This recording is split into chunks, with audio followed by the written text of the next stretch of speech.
to cost you. I think we're going to be hearing a little bit more in the program from Angus.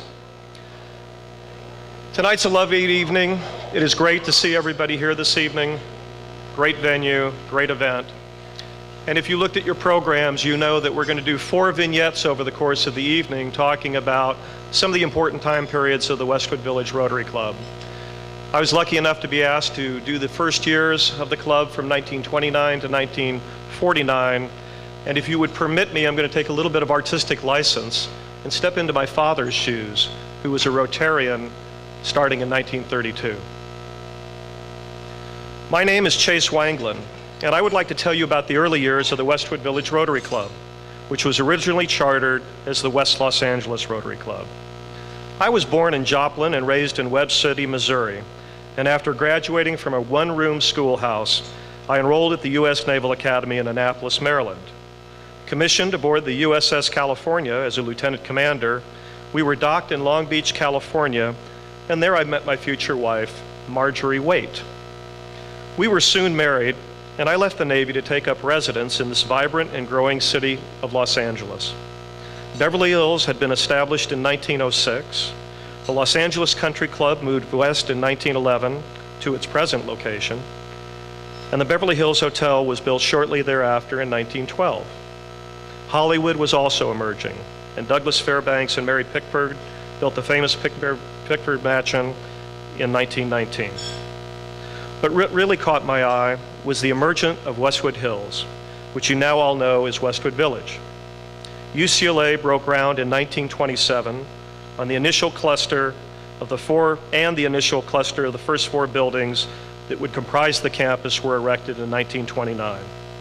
The actual founding of the village came in April of 1928 when the Jans Investment Corporation announced that it would develop an area between Wilshire Boulevard and UCLA into one of the most unusual business districts in the United States.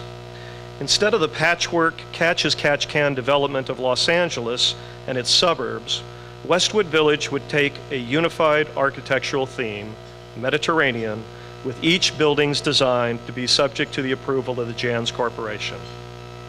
Although in the very earliest stages of the development, my brother-in-law, Alden Waite, and I believed in the future of Westwood Village and decided that a newspaper could be an important and successful part of this new business community.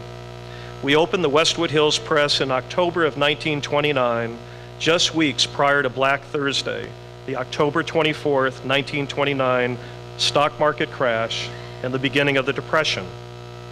A year earlier, in December of 1928, Charlie Hughes of the Santa Monica Rotary Club had approached Angus Cavanaugh, as you heard earlier this evening, the principal of University High School, and convinced him that Rotary could be an important part of the Westwood community.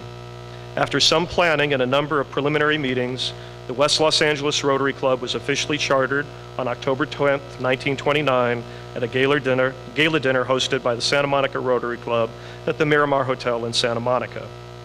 I joined the club in March of 1932 with a classification of newspapers, and over the years we had meetings at a variety of locations. First at the Women's Club, then at the Brentwood Golf Club, the Bel Air Tea Room, the Masonic Temple, Holmby Hall, Mrs. Gray's Inn, and finally the Westwood Community Clubhouse. The early years of the club were filled with enthusiasm, camaraderie, optimism, and a strong sense of community. I was elected president in 1937-38, and my wife Marjorie followed 2 years later as Rotarian president in 1939-1940. The social occasions occurred often and were characterized by great fun and great fellowship. Members of the club back then represented a who's who of Westwood. Besides Angus, there was Joe Valentine of Desmond's, Ed Stoner of Stoner Lumber, Frank Redmond of Redmond Moving and Storage, Al McDaniel of McDaniel Seeds, Chet Howell of Dixon Howell, Westmoreland, Jay Henke's of Henke's Jewelers, and Bob Campbell of Campbell's Bookstore, just to name but a few. All were focused on building the success of the Westwood community and were strong supporters of UCLA. These and other valued members provided the foundation of the club that you see here today.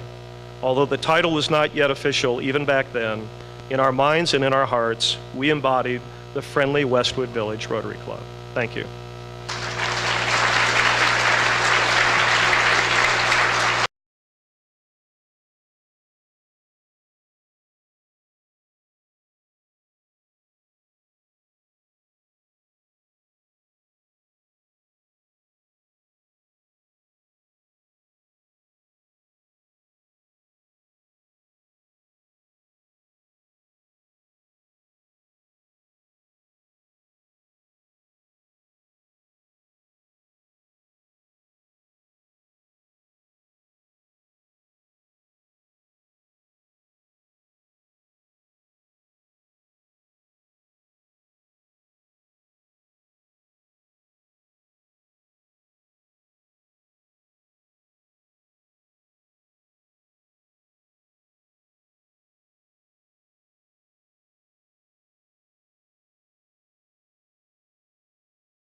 was performed by the current world champion in theatrical show dance, Kate Kaplan, with Mr. Russell Adcock of the LA Dance Experience.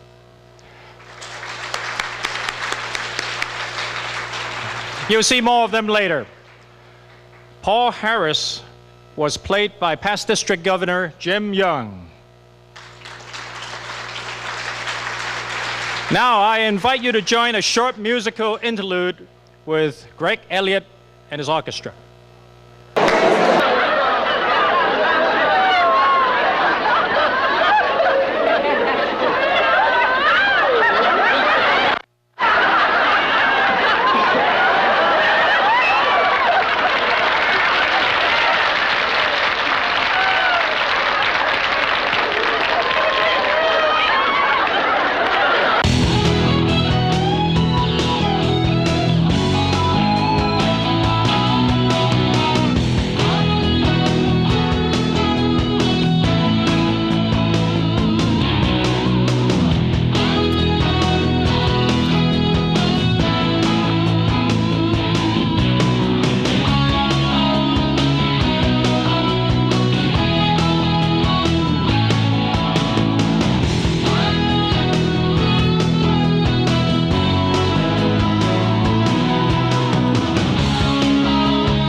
Back in those early days, in that wild and windy Chicago, there were a lot of lonely people.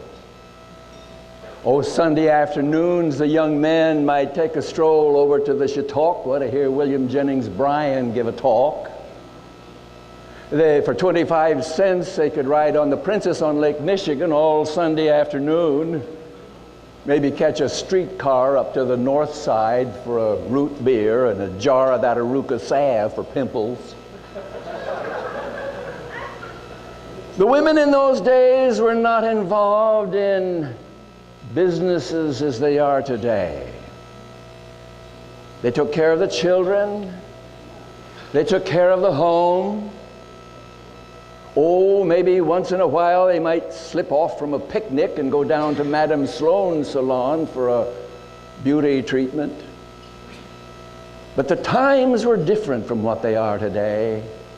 Oh, I'll always remember that wonderful evening down at Madame Galli's in Chicago, where I had that spaghetti dinner with Sylvester Sheely. And after that, we went over to the Unity Building to meet with Gus Lohr and Hiram Shorey. Now, Gus Lohr, he was a mining engineer, precise mind, making sure things would work. He was trying to help the miners. Tough life. Sylvester Sheely hauled coal in Chicago. Big stuff even in the summertime. And we called him Silly. And Silly was the first Rotary Club president.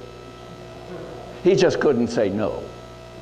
That's become a tradition with Rotarians, you know. Now, Hiram Shorey made suits. He made fine suits that felt like silk, only they were just the wool woven in among the cotton. He needed to join. He needed to sell suits. Well, now, these were just ordinary men like me. They weren't William Jennings Bryans or Henry Ward Beechers or Teddy Roosevelts, just plain ordinary young men trying to make a living and looking for friendship in Chicago. Now, as different ones have joined Rotary through the years, some have had ideas about what we should be doing at our meetings, and I'd always remember old Mr. Number 5, Harry Ruggles. He was a printer, and Harry thought we should sing at all our meetings. Well, his favorite song was, You scratch my back, and I'll scratch yours. Brother, scratch that itch. You scratch my back, and I'll scratch yours. And soon we'll both be rich. Oh, we like that song a lot. Well, there's different ones went around, took our sack lunches, and rotated to one another's offices for our meetings. There were a lot of young men who wanted to join Rotary. And we decided then and there, one lawyer, one dentist, one banker. We didn't want too many from one profession and not enough from another. We wanted to get to know one another's professions. And one of our members wisely suggested that he preferred competence to competition. Well, from the very beginning, I have said Rotary must be ever-changing as the world changes. Now, for that reason, I believe I'd have been in favor of women in Rotary when the time was right for it. After all, I voted for suffrage for women back in college in Iowa long before that idea was well accepted. Well, it has come to my attention. I saw in the Los Angeles Times recently, Esther Johnson, member of the Santa Monica Club, sponsoring this club, first woman Rotarian, after the Supreme Court decision.